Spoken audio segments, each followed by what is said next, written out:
MeMonster. Chapter 31. The following day arrived. After diligently clearing the weekly dungeon, Anything led Party 2, with Edis at the helm, to the 4th floor. However, when we tried to venture to the 6th floor as our trio, the dungeon refused to open its doors. Warning: re-entry to this dungeon is prohibited. I warned you not to lose focus, Master. Once the stream is initiated, re-entering the affiliated dungeon becomes impossible. It might be achievable with specialized skills, but given the circumstances, it was simply unattainable. Jenna scratched the back of her head, voicing her frustration. Why aren't the masters giving us any instructions? Just be patient. After pondering for a brief moment, Anything reached a decision. The door will open in 10 seconds. Prepare yourselves. It's the 7th floor. Get ready. Brother, we have fewer members in our party. We have enough. Re-entering the 4th floor had become useless due to our higher levels, resulting in diminished experience gains. The 5th floor was off limits, and re-entering the boss stage was likewise impossible. The path to the 6th floor was obstructed, leaving us with only 2 options from the master: either return to the plaza or undertake the challenge on the 7th floor. I yearned to put my skill, Frenzy, to the test, and luckily an appropriate stage presented itself. A radiant light enveloped the fabric of space-time, and we found ourselves transported to an unfamiliar realm. The field appears to be plain, but there's something peculiar about it. Pitter, patter. Within this vast expanse, heavy raindrops descended, drenching us without mercy. Jenna, shivering, couldn't help but complain. What on earth is this? It's quite refreshing, isn't it? Drawing my sword from its sheath, I marveled at the way the raindrops scattered along the path of my blade. And there they stood, our opponents. 7th floor. Mission type: subjugation. Objective: obliterate the enemy. 13 level 8 goblins. Through the torrential rain, their crimson eyes gleamed with malevolence. Large goblins, donning armor and wielding weapons, bellowed with fury.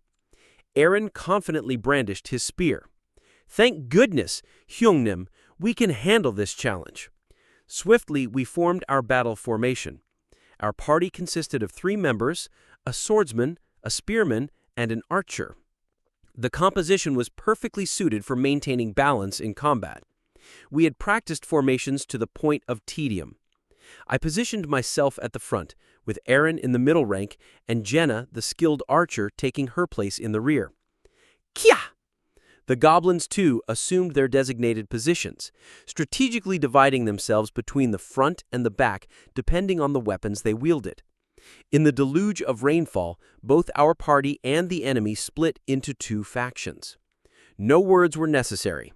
The combat ignited with a flurry of arrows from both sides, signaling the beginning of the battle. I used my shield to deflect bolts heading towards Jenna. Lowering herself to the ground, Jenna let loose a volley of arrows. Direct frontal attacks were risky against enemies armed with shields, so she aimed for the lower parts. One of Jenna's arrows pierced through the leg of the leading goblin. Seizing the momentary distraction, my sword and Aaron's spear claimed lives. Unleash it! As I struck a goblin's face, exposing its menacing fangs, memories of a similar sensation surged through me. Han, 1 star, has entered a frenzy state. My sword shattered the goblin's shield, cleaving the creature in half from head to midsection. A spray of blood mixed with rain dispersed in all directions. Slaughter and carnage ensued. A wave of exhilaration washed over me. With each swing of my sword, goblins were torn asunder. The metallic taste of blood filled my mouth. The rain, seeping through gaps in my armor, failed to quench my body's heat. Before I knew it, I stood amidst a pile of goblin corpses. Only one foe remained, a solitary figure brandishing a broken sword. Jenna took aim with her bow. I raised my hand, motioning for Jenna to hold her fire. "Hold on, don't shoot." "Why? I'm drenched and I want to wrap this up quickly." The battle neared its end. If that was the case, it was the perfect time to assess this stage. Considering the previous mission was an exploration, there was a high chance that this mission was part of a linked quest. I surveyed the surroundings. First notable detail: rain continued to pour relentlessly. Second detail: a river flowed nearby. Kya! A goblin, wielding a broken sword, swung it vigorously, charging towards me. I swiftly struck the creature's cheek with my shield. Kang! Moving past the fallen goblin, I approached the riverbank. Swoosh, swoosh, swoosh. The river, cutting through the plain, surged and overflowed due to the incessant downpour. Crossing it seemed impossible. Even a slight misstep would sweep me away in an instant, leading to a watery demise. I edged closer to the riverbank, my curiosity piqued. Has the dam collapsed? I spotted the scattered remains of rocks and soil near the water's edge. A quick scan of the surroundings revealed nothing particularly eye-catching. With precision, I thrust my sword into the fallen goblin's back, delivering the final blow. As I finished off the enemy, a subtle rumbling sensation reverberated through the ground, causing it to tremble ever so slightly. Stage clear. Aaron, 1 star, has leveled up. Rewards: 10,000 gold, 2 C-grade iron ores, 1 C-grade leather. MVP, Han, 1 star. We returned through the rift of space and time. Our soaked bodies seemed to be recognized as objects in need of restoration, as the rain had all but evaporated. Jenna squinted her eyes and ran her fingers through her red hair. Once the tremors signaling our ascent to the next floor ceased, we emerged into the bustling plaza. In the heart of the plaza, Edith huddled with the party members near the fountain, engaged in earnest conversation. It seemed they were analyzing their previous battle. Jenna waved her hand enthusiastically. "Sister! Oh, you all made it too. Opa, is today's schedule complete? Can I go now?" "Feel free to go." "Yay!" I turned to Aaron and inquired, "What about you? It's getting late." "I plan to head to the training ground." "Take it easy. Don't overexert yourself." I strolled towards our lodging. There was no need to linger around unnecessarily. Just as we did on the 6th floor, it was crucial to document the information we had gathered this time. Preparing for battles didn't solely entail relentless training. Through the plaza's entrance, I entered our comfortable abode. Casting a fleeting glance backward, I noticed that the door to the summoning portal remained ajar. I stepped back outside. Aaron had already readied his spear, poised to depart for the training ground. "Aaron, hold on, don't go." "Yes? What's the matter?" I gazed upwards, captivated by the dazzling radiance that bathed the sky. Before long, a control panel materialized in my mind's eye. "If you have any desires at this moment, make your payment promptly." Mobius supports the Master's choice. You have selected the Newbie Potent Double Package. Package contents: 5,000 gems, 100,000 gold. All of this for just 90,000 won. This amount will be added to your next month's phone bill. Are you sure you want to proceed with the payment? Yes. It marked anything's third transaction. Payment completed. The items have been delivered to your mailbox. Please verify the contents. I quickly looked around, and there she was. Jenna appeared to be engrossed in a conversation with Edis. "So, when Ope is asleep, he talks in his sleep and—" "Jenna. Huh? You're still here? Forget the nonsense. Bring me that thing from my room. It should be on the table in my room, the one we drew last time." "What a hassle." Grumbling, Jenna headed towards the lodging. Edis asked, curious, "What's going on?" "I think we're getting new recruits, people like you. I thought we might recruit some new members. With parties of 3, it was only natural that we needed to fill the vacancies. However, in our current state, there weren't any suitable candidates to join our party. While some individuals in the training grounds showed potential, they needed time to grow. In that case, recruiting was inevitable.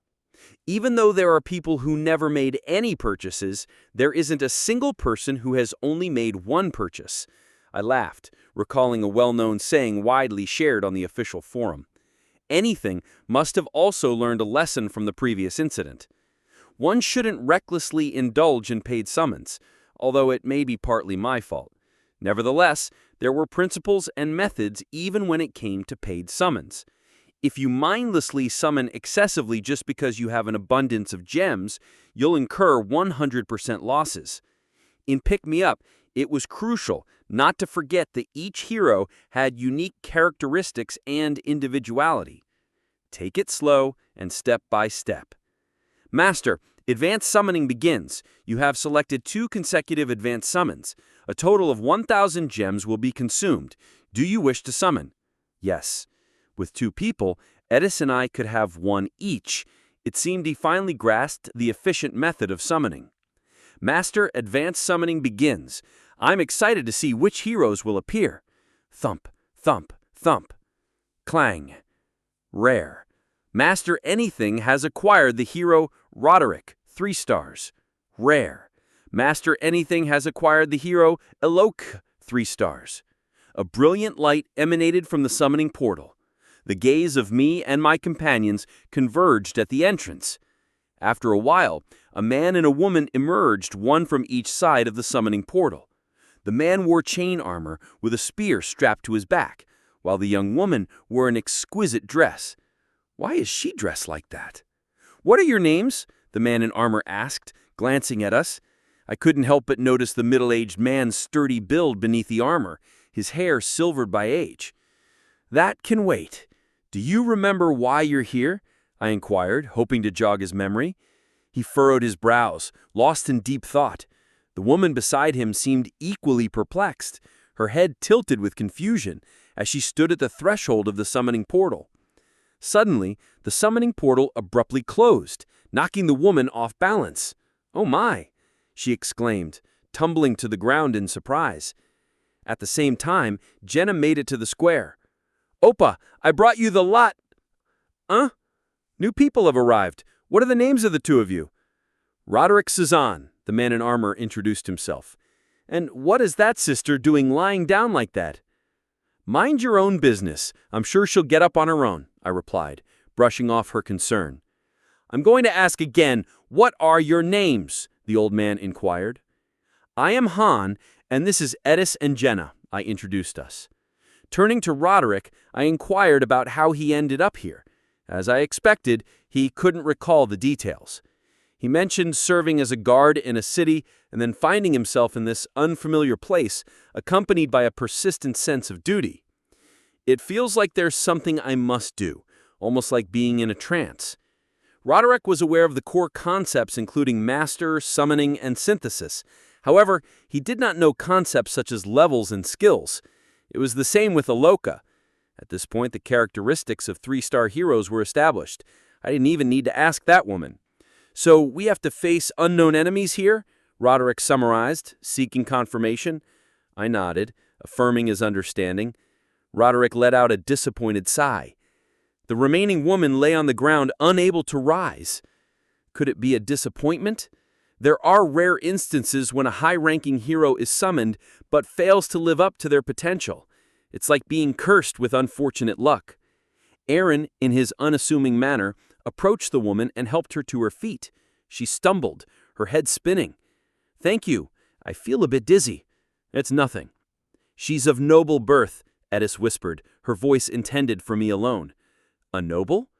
"You'd know if you've spent enough time as a mercenary. She seems inexperienced, like an innocent young lady. How did she end up here?" Now that I think about it, except for me, everyone else is from Taunia. Regardless, it was time for the draft. The master also seemed aware, as he hadn't assigned the 2 of them to a party yet. "We have 2 lots. If you draw the red one, take the gentleman. If you draw the blue one, take the woman. Any objections?" "None." "Jenna, bring the lots over here." "Yes, sir." Oops! Jenna tripped over a protrusion in the square. Swiftly, she rolled her foot and regained her balance. In the process, the container of lots she held shook up and down. "The right one is red, the left one is blue." While I could check their status windows, I didn't want to cheat, even in a place like this. Even without looking, it was clear whom I should choose. A seasoned guard with a wealth of experience and an inexperienced noblewoman. Edis, too, had her gaze fixed on the right swallow. She had deciphered the order just like I did. Well then, here we go. Jenna placed the container between me and Edis. Even if our current sub-abilities were inferior, we wouldn't hold back. I chose the right one. Having Roderick with his potent spear in our party would fortify the middle line. And at that moment, whoosh, fires erupted from the woman's hand. She's a mage! Left! As lightning quick as our hands moved towards the left lot, they converged. Chapter 32. "Are you going to let go of my hand?" I asked, my grip on the lot firm and determined. Edis, too, reached out and clasped my hand, showing her unwavering resolve. Our hands intertwined, crossing paths in the middle. Meanwhile, I'd turned my gaze towards the woman and exclaimed, "You! Are you referring to me?" She blinked, her eyes filled with curiosity. "Yes, you. Are you a magician?" I inquired. "If I may introduce myself, indeed, I am," she replied, her palms swelling with a grand display of flames. The entire square was momentarily engulfed in a wave of heat, leaving no doubt in my mind. Only a magician could perform such feats. Without hesitation, I summoned the status window. Ioka Rivel Strasher. 3 stars, level 1, experience 0 out of 10. Class, magician. Strength, 7 out of 7. Intelligence, 31 out of 31. Stamina, 8 out of 8. Agility, 7 out of 7. Skills, intermediate flame magic, level 2. It's certain, I concluded, acknowledging her true identity. Having a magician in our party would significantly broaden our tactical options. Edis understood this, which explained why she refused to let go of her. In Pick-Me-Up, warriors and rogues could be trained and promoted from their initial ranks. But magicians were different. They were rare talents that could only be obtained through paid gacha draws. The chances of acquiring magicians were quite slim. "Come on, let go. If we add that woman to our party, the balance will be greatly improved," I proposed. "Do I appear so easily swayed?" she retorted, challenging my suggestion. As we deliberated over the lot, Jenna approached Ioka with sparkling eyes. "A magician! I've never seen one before. I've only heard rumors about people like you," she exclaimed with excitement. "But where are we?" "This is the waiting room. It's where summoned individuals like us gather and reside." "The waiting room?"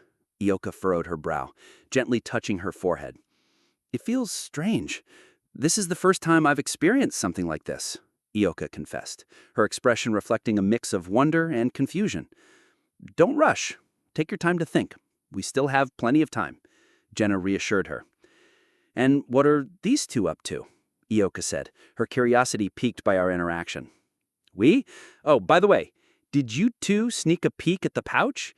That's cheating. It's a game of chance," Jenna scolded, maneuvering herself between us and retrieving the lot pouch. With a quick twist of her body, she turned away from us and vigorously shook the pouch from side to side. "I'll shuffle them again, but this time we won't look." "What are you two up to?" Ioka was still puzzled. "It's simple. We're determining where you'll end up." "What? You seem slower at grasping the situation compared to the gentleman beside you." "Being suddenly dragged to a strange place and expected to understand the situation? How absurd!" Ioka's voice rose in discontent. Roderick, with his arms crossed and eyes closed, mumbled under his breath. "Take a moment to think." Ioka squinted her eyes, deep in thought, and then furrowed her brow. "Do you get it now?" "It feels unpleasant." "I agree," Roderick nodded. Jenna placed the pouch of lots between us, having thoroughly shuffled them. "No cheating this time. Let's do it fair and square." All right. No matter who gets picked, there should be no hard feelings." "Of course. I'll go first." Edis took a deep breath and drew one from the left side. Red. A smile played on my lips. "Don't hold a grudge," I chuckled, while Edis pressed her lips together. Having Roderick wasn't a bad option either. Edis's party consisted of 2 close-ranged heroes and a thief, lacking a mid-ranged hero. Of course, having a magician would be preferable. Nevertheless, the results were in. Ioka joined Party 1, while Roderick joined Party 2. I recalled the feeling I had when I displayed the dual request message. Han, 1 star, requests the inclusion of Ioka, 3 stars, in Party 1. Will you accept? Yes. Ioka, 3 stars, has joined Party 1. Roderick, 3 stars, has joined Party 2 along with Edis, 3 stars. The party distribution was complete. Afterwards, Master Vertuch touched the synthesis menu. Pick up a hero. As expected, 2 of the 1-star individuals, eager to learn skills by attaching themselves to a support group, were drawn to Isel. Among them was the young man who had tearfully sought my advice before, hoping for survival. Mr. Han, you said we can survive if we work hard, didn't you? This is too much. It's too much. He couldn't learn any extra skill. Silently, I turned my head. After cramming the 2 men into the synthesis room, Isel spoke up. Ioka Rivelstrasher, you're a magician, right? We needed one, and it's perfect timing. Head to the synthesis room because there's an offering for you. An offering? For now, just go in, unless you want something terrible to happen to you. Taken aback, Ioka entered the synthesis room with a bewildered expression. A moment later, synthesis complete. Yan, 1 star, and Janin, 1 star, transform into light and vanish. Ioka, 3 stars, leveled up. Next was Roderick's turn. The wary 1-star individuals, sensing something was off, barricaded themselves in their rooms, locking the doors. However, Isel tore off the doorknob and emerged, dragging them along. In the end, all 4 victims turned out to be aspiring members of the support group. Some of them barely managed to acquire skills, evading the synthesis. Whether it was a matter of talent or effort, I couldn't say for sure. Roderick, stepping out of the synthesis room, murmured with a rigid expression. It's horrifying. Ha ha ha, it's okay. If you work hard, you can survive. Jenna chuckled nervously. Aaron and Dika kept their heads lowered. The masters who completed the synthesis proceeded to the next step. Ioka, 3 stars, added to favorites. Roderick, 3 stars, added to favorites. Open the rift of time and space. Creak. The front door of the square revealed its interior. They're testing the newcomers. It seems like you guys are up first. Party 2, enter the rift of time and space, commence. As always, Isel appeared. Edith let out a sigh and stood up from the bench, and Dika and Asher followed suit. Let's go. Yes. Sir, you're coming with us too. You're the protagonist of this battle, after all. Edith turned around and said. Roderick's face stiffened. He drew the spear from his back and then entered the rift. The door closed. With an indifferent expression, I spoke to Ioka, who was staring at the ground. Hey, are you talking to me? Who else is here besides you? Well, I'm here too. I tapped Jenna's forehead hard and continued. What kind of magic can you use? Why are you asking me that? Why do you think I'm asking? Don't you want to fight? Ioka's voice faltered as she spoke. Why am I here? Aren't you here to fight? It's unpleasant. Being forced to fight for unknown reasons in an unfamiliar place? You have to fight. Otherwise, you'll end up like those you just devoured. Though her memories seemed muddled, Ioka didn't appear entirely clueless. She slumped down on the bench beside me. Let me ask again, what kind of magic can you use? Fire magic. I can use fire magic up to the 3rd tier. From her status window, it was evident that she used fire magic. I already knew that. What about other magic? Can you use additional magic like teleportation? Those types of magic are classified as 3rd tier or higher, so you can't use them. Do you have any complaints? If I were to demonstrate my magic, you'd be astounded. It's a bit disappointing. Supplementary magic offered more versatility than offensive magic. I inquired because there was a possibility of her having hidden abilities, even if they weren't listed in her skill window. However, it seemed that wasn't the case. Nonetheless, she was still a magician. From now on, you'll have to fight alongside us. Do you understand that? I understand, though it doesn't feel good. Do you have any experience battling monsters? Of course. My nickname used to be the Witch of Rebellion. Regardless, Ioka had mastered fire magic and experience fighting monsters. She appeared to feel more discomfort than fear. That was a positive sign. It seemed she would be able to unleash her full potential as a 3-star immediately. There was still some time before Party 2 returned. During that interval, I inquired about Ioka's knowledge of pick-me-up. She hesitated before responding. The basics were similar to Edis. She had a grasp of summoning and synthesis. However, she wasn't familiar with specific concepts such as levels and grades. Why are you asking about my magic usage? Do you have any knowledge about magic? Not really. I don't know much about it. It wasn't an inaccurate statement. Magic, being a fantastical element, didn't exist on Earth. While it was possible to categorize and classify physical class heroes in Pick Me Up, magicians were different. Each individual possessed such unique characteristics that it was impossible to assign them to specific types. Without first-hand experience, it was difficult to determine how to utilize their abilities. Handling magicians posed one of the most challenging problems for beginners. Of course, having witnessed and analyzed hundreds of different types of magic, I'd managed to grasp some understanding of it. After a while, Party 2 returned to the plaza unharmed. They must have conducted a cautious exploration of the lower levels as part of the test. Edis was satisfied with the outcome. Roderick's strength exceeded expectations. Now, it was Party 1's turn. Following Isel's summons, we entered the rift, venturing into the unknown. Aaron, absent-mindedly twirling his spear, voiced his thoughts. "Seeing a magician for the first time, huh? I always thought they were creatures of imagination." "Are magicians really that rare?" I ask. "Don't you know, young? Despite my travels, I've never encountered a magician before." "I'm in the same boat," chimed in Jenna. "Being confined to the forest, I've missed out on such encounters." As we proceeded, my attention shifted to Iolka, who was calmly observing our surroundings. Although she didn't appear particularly amazed, I couldn't help but notice her distinctive clothing. The true test results would soon become apparent.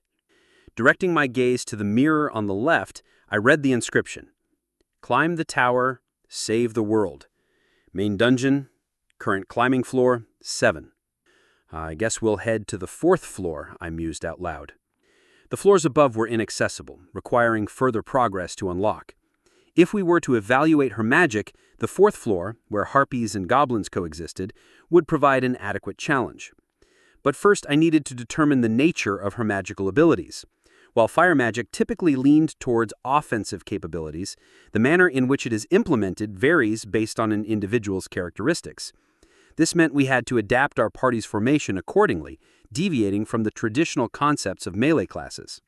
Turning to Aaron and Jenna, I initiated the conversation. "When the battle begins, we'll take a step back." "Why?" "We need to see what kind of magic she uses." "What does that mean?" "After all, the 3 of us can handle the 4th floor on our own. Yolka may only be level 2, but she's still a 3-star. That should be enough." "Don't you have confidence? You said they would be amazed when you show them your magic." "Well, yes, I'm special, you know." "Special?"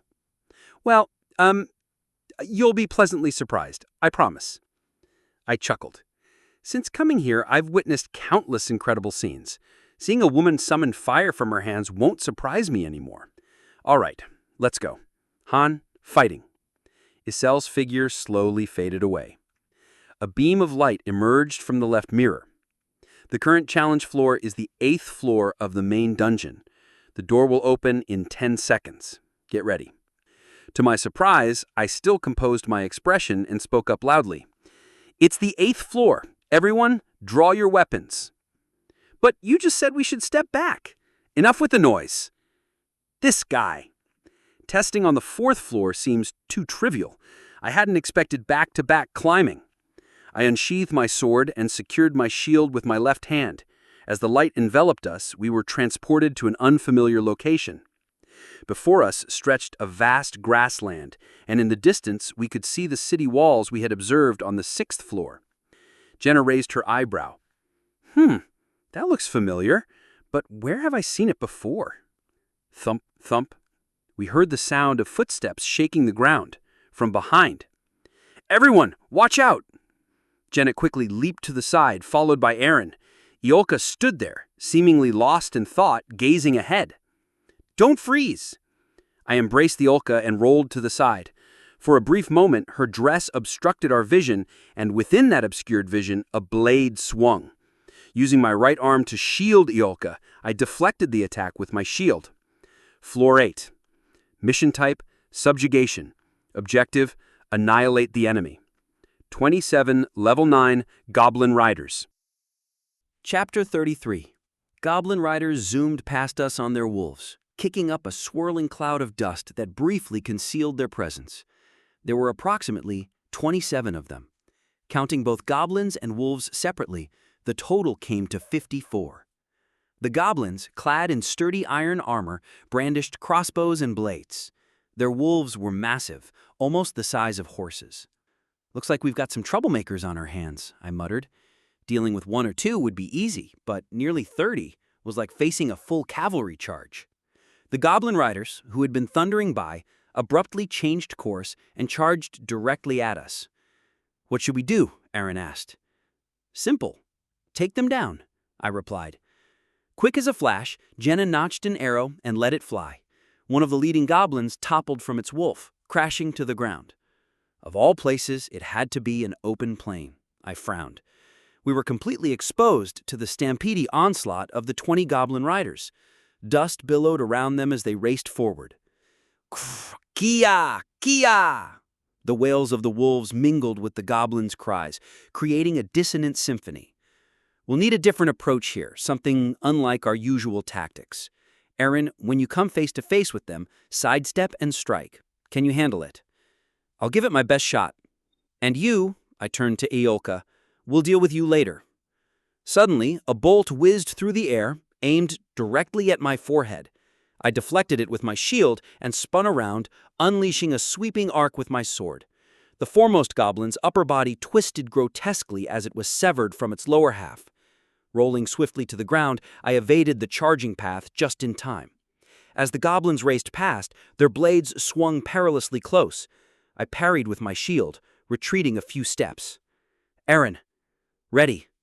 With a piercing thrust, Aaron impaled a goblin with his spear, piercing its chest plate.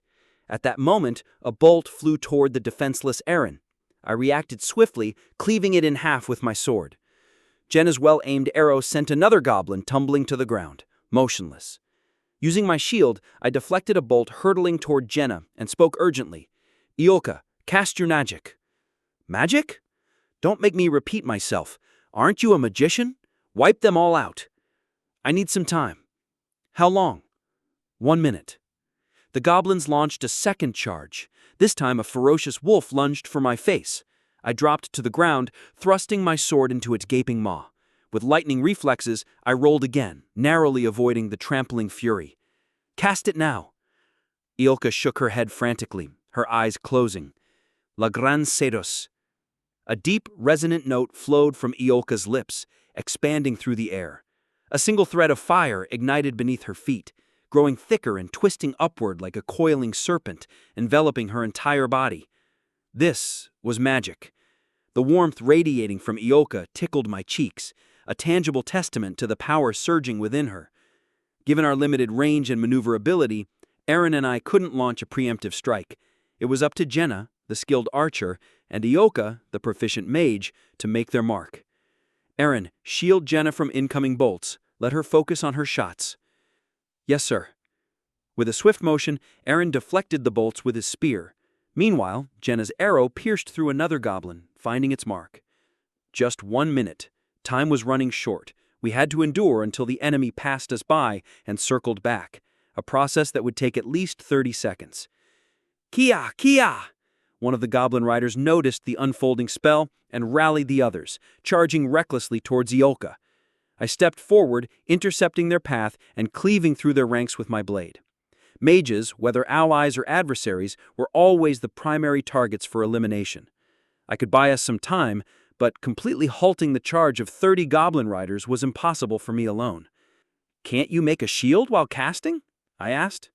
Mages, during their incantations, typically fortified themselves with a barrier to withstand interruptions or impact. "Can't you answer? Or perhaps she can't hear me." I glanced back, catching sight of Ioka's unceasing muttering, her eyes flickering with a fiery glow. It would take about 10 seconds for the riders to reach us. Despite Jenna's expert marksmanship, bringing down another goblin mid-charge, their momentum didn't falter. The goblins swung their swords overhead, forcefully kicking their wolves with their hind legs. "If you stay there, you'll be swept away by their charge. Can't you cast your magic while on the move?" "Oppa, it's getting too risky." "Ooh-ah!" Acting swiftly, I grabbed Ioka's arm and rolled to the side, narrowly avoiding a swinging blade.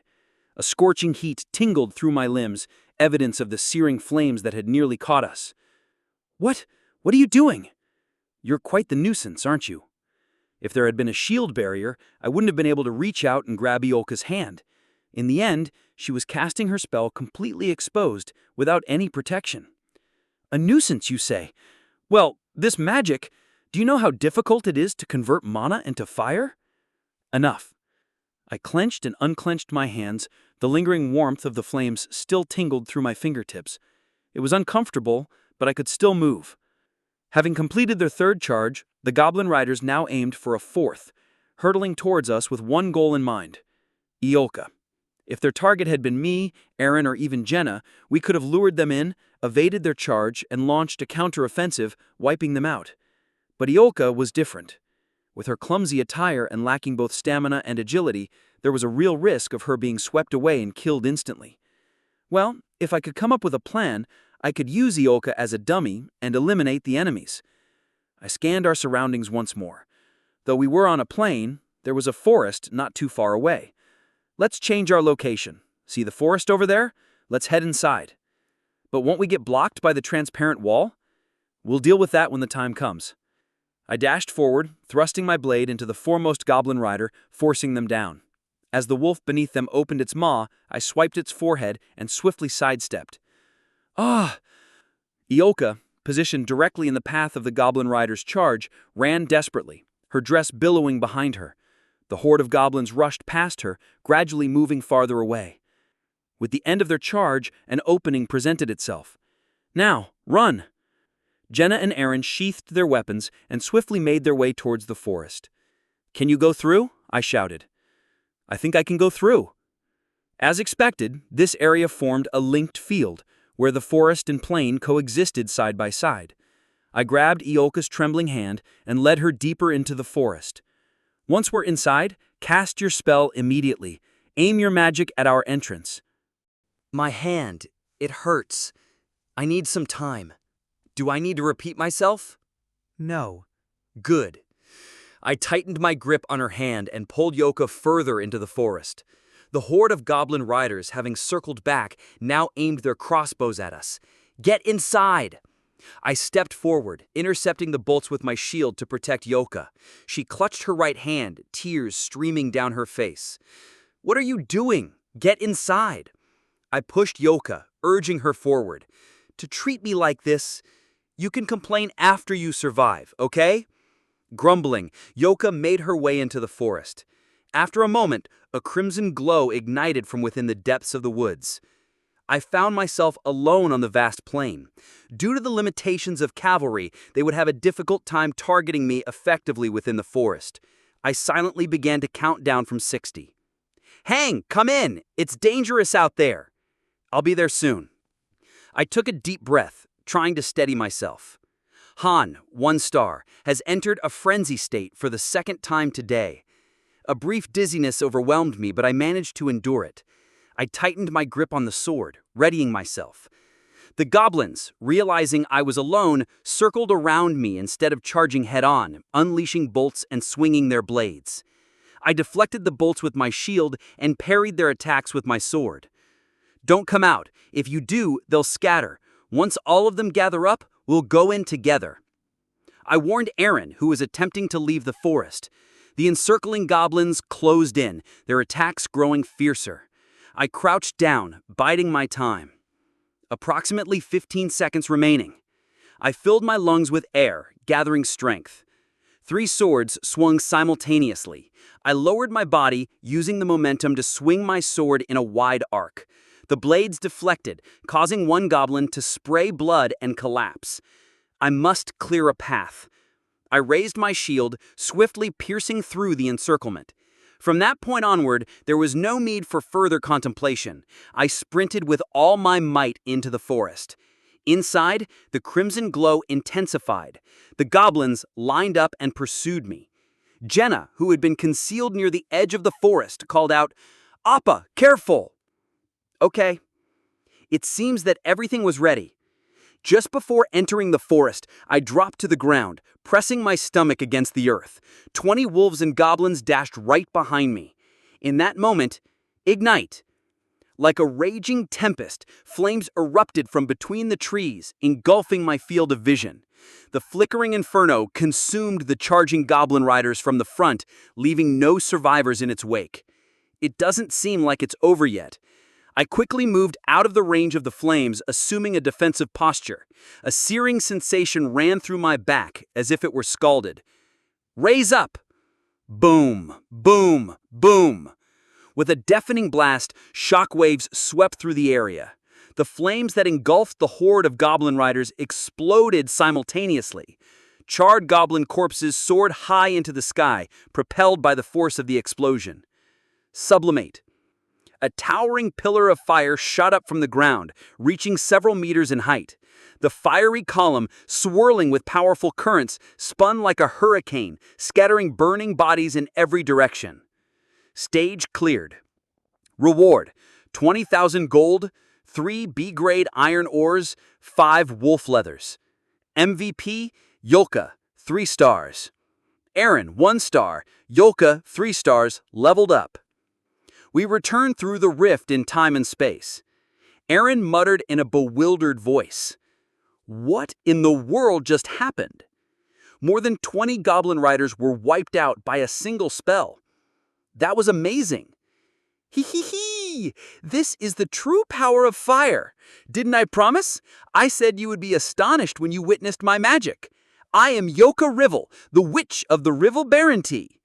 Yoka, who had been laughing confidently, suddenly collapsed to the ground. Sister? This woman is something else. During the 1-minute casting, she was unable to do anything, and her party members had to protect her unconditionally. She couldn't even use support magic, and her strength, stamina, and agility are all below rank 1. I've summoned and used countless mages before, but this is a rare type. It's not the first time, but it's close to being the first. If I were to compare her to a tank, it'd be like tearing off the treads and armor plating of an infinite tank and transforming it into a form that focuses solely on firepower. Nevertheless, her power alone is worth acknowledging. It seems like we have a lot of work to do. Chapter 34. The following day arrived. As soon as the master logged in, his first task was to construct a dedicated facility for wizards. Constructing facilities. Please select the type of facility you desire. You have chosen the Magic Research Lab, an auxiliary building of the training ground. Would you like to expand this building? Yes, no. A gentle vibration ran through the entire waiting room, accompanied by a message.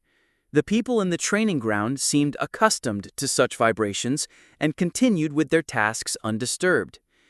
The Alchemy Lab, an extension of the training ground. The library, an extension of the training ground. The Magic Research Lab has been completed. Research is now available. The Alchemy Lab has been completed. You can now synthesize various items. The library has been completed. Mages can now hone their knowledge on their own. Great! The 3 auxiliary buildings of the training ground, the Magic Research Lab, Alchemy Lab, and Library, combined to create a new facility called the Hall of Magic. Why am I also doing this?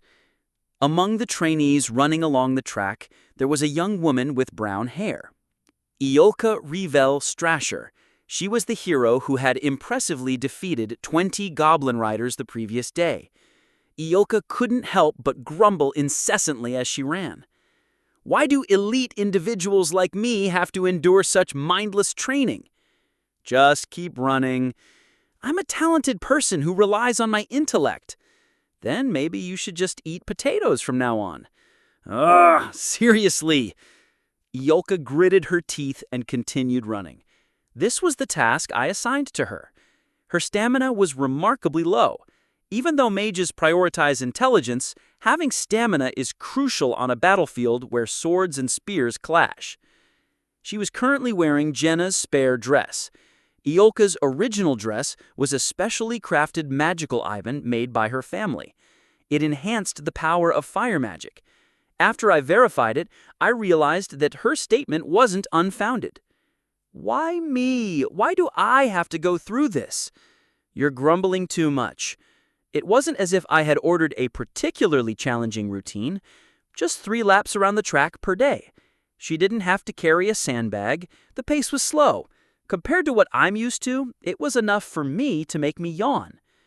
Iolka's incessant grumbling prompted me to issue an amusing order to Chloe. If she doesn't stop complaining, feed her nothing but potatoes for all 3 meals. As I trailed behind Iolka during her run, I gazed upward, taking in the breathtaking sky. The sky was an enchanting shade of azure, reminiscent of deep mysteries. It had been quite some time since the master logged in during the morning hours. Anything seemed captivated, quietly observing the training ground without issuing any commands. I'm incredibly busy, so please find something else to occupy yourself with. I couldn't pretend to keep doing training. There were other tasks that demanded my attention at this point. With the 10th floor fast approaching, luck was on our side. We had managed to recruit a magician, and the magnificent Hall of Magic had been unveiled. The warehouse eagerly awaited my touch, filled to the brim with a myriad of materials I had diligently collected. The recent opening of the Isalta mine allowed us to acquire a diverse range of materials from the 3 distinct dungeons. The time had come to craft consumable items, including potions. Originally, this was considered a high-level content, reserved for skilled apothecaries and alchemists. But by using the same approach I employed for equipment crafting, relying on engaging minigames, I could manufacture items even without the required expertise. Of course, it was crucial to keep such scenes hidden from anything's watchful eyes. If he were to witness the game's hero creating items through a minigame, he would undoubtedly trigger a bug report. After a satisfying round of observation, anything seemed content and gracefully logged out. Without hesitation, I ceased my running and made my way toward the exit. Jenna, please keep a watchful eye on her to prevent any escape attempts. Yes, of course. Sis, let's keep running with determination. We can do it. I never expected things to turn out like this. Stepping out onto the plaza, I called out loudly, Isel? Loki's trusted subordinate Isel made her grand entrance. What's happening? We have important matters to attend to. We must create valuable items. Ah, I see. I'll open it up right away. The warehouse doors swung open slowly, revealing a treasure trove of materials. I swiftly loaded them onto the cart at the entrance. Life grass, mana herb, crispy mushroom, highland water, goldstone, azurite. Although we lacked variety in ore, we managed to make the numbers work. I had relinquished my focus on gathering elemental stones and instead directed my efforts on collecting resources. As we neared the ascent to the 10th floor, the priority shifted from advancement to item creation. Pulling the cart behind me, I returned to the training ground. Iolka, drenched in sweat, gasped for breath, yet her eyes conveyed a sense of eagerness toward me. Ignoring her, I entered through the newly fashioned door on the left side of the training ground. Hall of Magic, Level 1. The room was shrouded in darkness, with bookshelves on either side adorned with books emitting a nostalgic aroma. I randomly plucked one and attempted to read it. However, it was filled with cryptic formulas and intricate diagrams that were beyond my comprehension. Guiding the cart forward, I proceeded toward my intended destination, a secluded corner of the hall where a room draped in curtains awaited, the alchemy cauldron. As I nudged the cart beside the cauldron, I envisioned the scene of a pharmacist concocting potions, pouring highland water into the cauldron, igniting the stove and setting it to a vigorous boil, then delicately adding finely ground life grass in precise proportions. Too much hassle. With a flick of my finger, Isel promptly presented the item synthesis window, as if she had been patiently awaiting my command. From the cart, I retrieved a glass bottle brimming with water, highland water. I carelessly flung it into the cauldron, paying no mind to the shattering sound that ensued. Crispy mushroom, goldstone, life grass, they were all haphazardly thrown in, their ratios and proportions disregarded. The potion creation window materialized before me. Ignoring the successive messages warning of potential penalties, I proceeded. The minigame employed for item crafting and enchanting entailed tapping the keys in sync with the rhythmic beats. Amazing success. Han, 1 star, has successfully crafted a low-grade health potion. Amazing success. Han, 1 star, has successfully crafted a low-grade health potion. Amazing success. Han, 1 star, has successfully crafted a low-grade mana potion. The newly forged items emerged from a recess beneath the cauldron. I transformed all the materials in the cart into consumable items. Admittedly, this might arouse anything suspicion, but there was no alternative. It was wiser to put them to use rather than let them languish in neglect. The fruits of my labor: 6 health potions and 2 mana potions. I returned the potions to the warehouse, knowing they would prove invaluable on the 10th floor. That very night, I summoned my party members to the lobby. Jenna, Aaron, and I gathered together, ready for discussion. Ioka, however, remained in her room recovering from the effects of dehydration incurred during training. Since the upcoming conversation pertained to the 3 of us, Ioka's absence did not pose an issue. I placed the prepared stove in the center of the lobby. Within the stove, flames flickered and danced, radiating warmth. I addressed my companions. "We have officially welcomed a magician into our party." "Yes, that's to be expected. It goes without saying," Jenna replied. "Now, our responsibilities will shift accordingly. Do you understand the significance of me bringing this stove here?" I asked. "I'm not entirely sure," she responded uncertainly. "Observe closely," I declared, raising my right hand. A surge of doubt washed over me.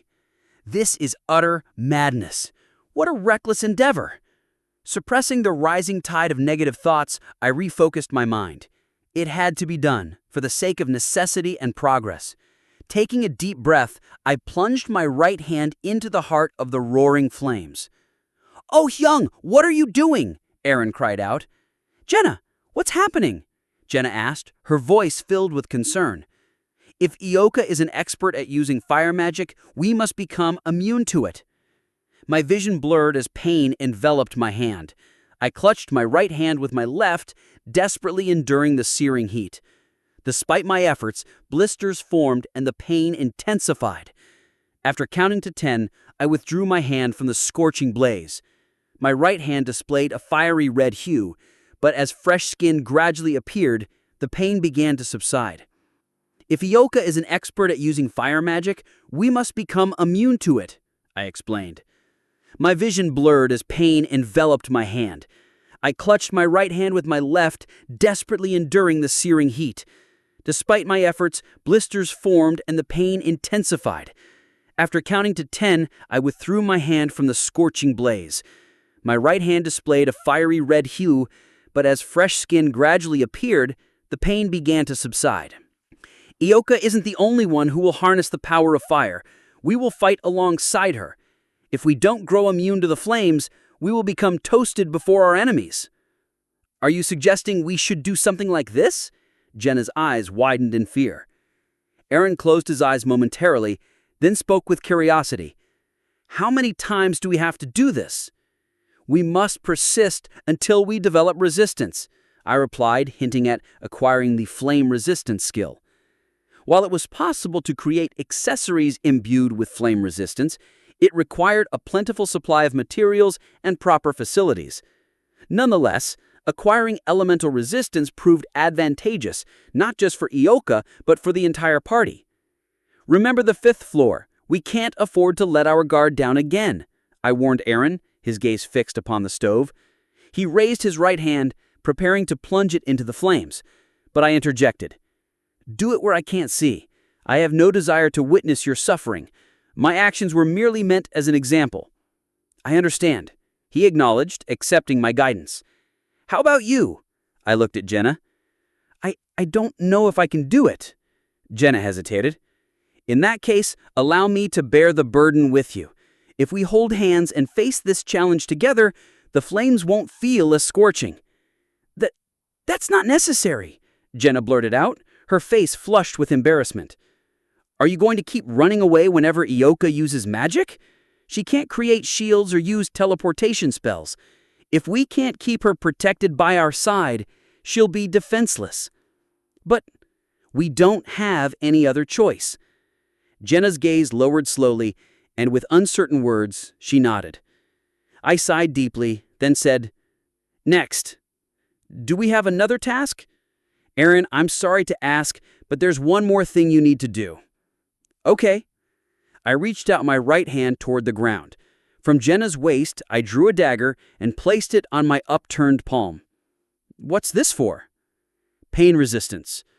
My hand tingled uncomfortably, but I managed to speak. "I won't force you to do it this way. Find your own method. It's about building your resilience to pain." I slowly withdrew the dagger with my left hand. The wound healed quickly. Clenching my right hand, blood staining my palm, I looked at Aaron. Sweat dripped from his forehead. He must be feeling terrible. I felt the same. I knew it was necessary, but personally going through with it felt maddening.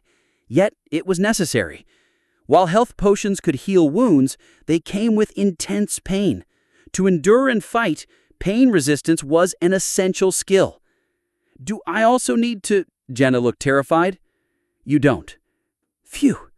But it's something you'll have to face eventually. Please let it be later. Much, much later." "Okay, but you need to do something else. After practicing with the dagger, you become a switcher." "A switcher?" "Yes, it means you can use both a bow and a dagger. Make it possible for you to switch between the two weapons quickly. You must be able to fight at both close and long range, wherever and whenever." "But I prefer using the bow." "From now on, things will be different.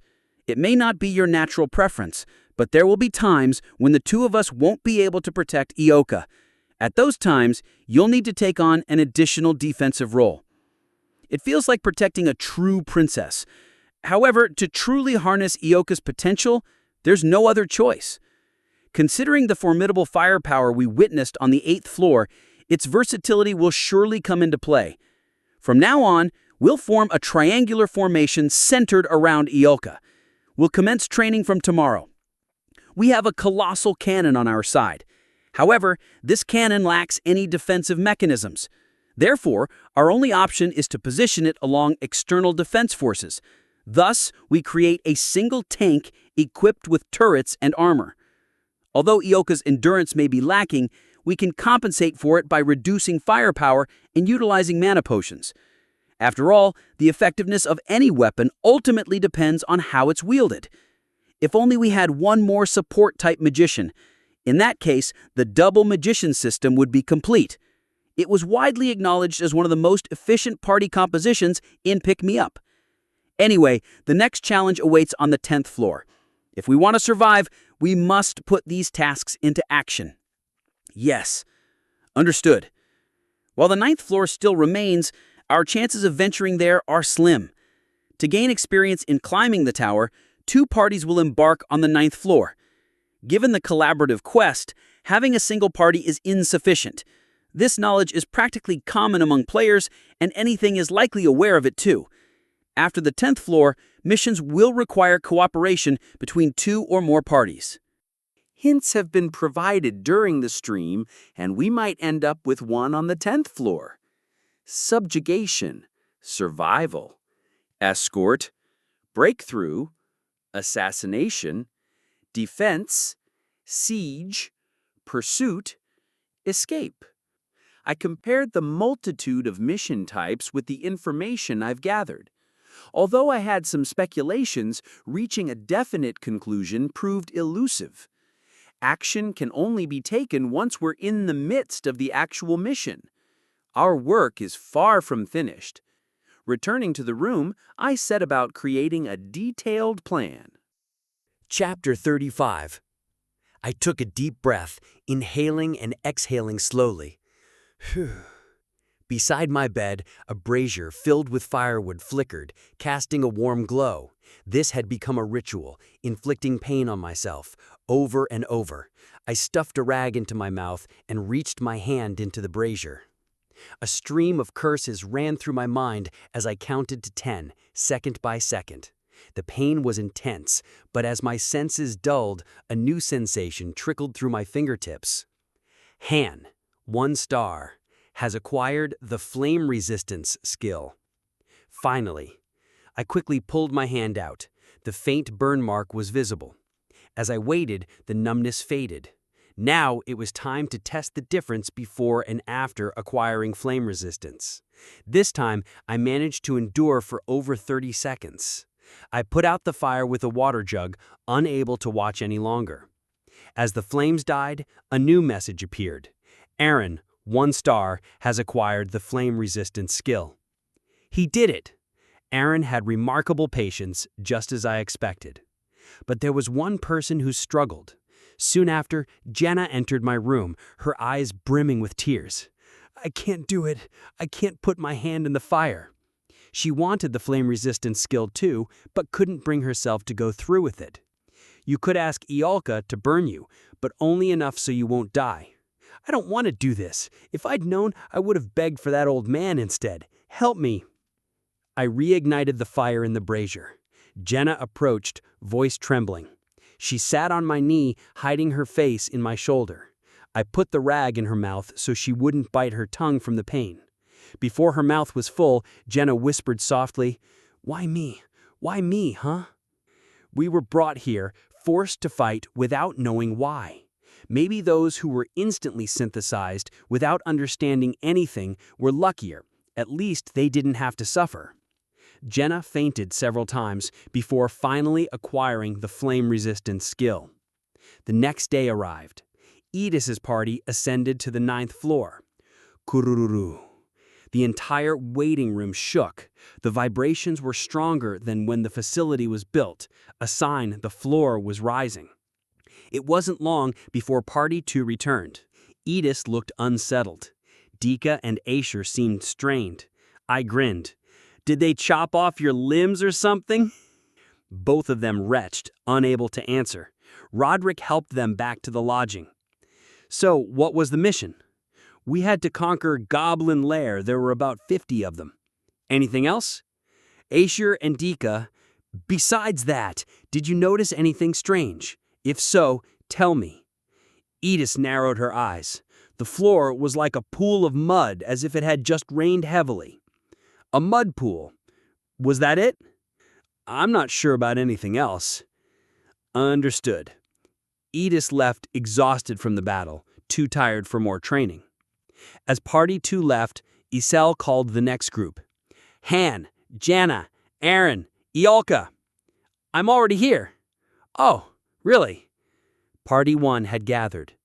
We entered the rift of time and space. "Aren't we filling the 5th spot in the party?" "We're close to the 10th floor, but I couldn't understand anything's strategy. If he wanted to fill the spots, he should have done it earlier. Bringing new recruits now wouldn't work. They couldn't adapt." As the mirror on the left began to cover the room, I spoke. "Iolka, what's up? You remember what I said last time, right? Only use the 1st tier until I say otherwise." But what? Do you understand, or should I repeat myself?" "Yes, I got it." "Good." From talking with Iolka, I understood how she used her magic. She was a 3-class mage, meaning she had 3 tiers of magic. The 1st tier, basic flames. The 2nd tier, explosive ignition. The 3rd tier, spinning the explosion into an updraft. The higher the tier, the more magic it consumed. Floor 4. Mission type, subjugation. Objective, annihilate the enemy. 3 level 4 goblins, 2 level 6 harpies. It was a familiar forest. We moved to the designated spot. Following my instructions, the party spread out. I took the front, Aaron on the left, Jenna on the right, Iolka in the center. We formed a triangle protecting the center. The goblins and harpies watched us, wary of our strength. They circled, waiting for a chance to attack. I stood ready, sword and shield in hand. Kia! 2 harpies finally attacked, swooping at me. I blocked their claws with my shield and glanced back. Iolka was casting. Flames rose from her feet to her head. "Now! Ignite!" I dodged aside. Instantly, flames engulfed the 2 harpies, leaving nothing behind. The last 2 goblins fell to Jenna's arrows. "Huh, They didn't even put up a fight. We can't practice our formation like this. Stage clear. Iolka, 3 stars, leveled up. Reward, 2,000 gold, 1 C-grade iron ore. MVP, Iolka, 3 stars. Iolka reached level 4, the highest possible on the 4th floor. I'm at level 10, Jana at 8, Aaron at 6, Iolka at 4. Each level drops by 2. We've raised our levels as much as possible. Party 2, led by Edis, grew as well. Edis, after losing to Jana, quickly improved her dagger skill to level 4. Now, in duels, she could win 6 out of 10 matches against Jana, sometimes even 7. The 10th floor was getting closer. We intensified our training from morning until late at night. No one was exempt. We cut rest time, focusing almost all our hours on training. Shoot. As always, we practiced arrow deflection. At first, I used a shield, but later I discarded it and made the training harder. Recently, we reduced sparring and focused on arrow defense. If I'd focused on weapon mastery, I could have reached level 6 in low-level swordsmanship, but that wasn't the best path. Awakening new skills was more useful than just raising skill levels. There was a skill I needed, a skill I'd been trying to get for a long time. Arrows flew from above and below, each on a different path. As they were released, my instincts let me predict their trajectory. My sword moved naturally, deflecting the arrows. Han, 1 star, has acquired the projectile defense skill. Han, 1 star's low-level swordsmanship has reached level 6.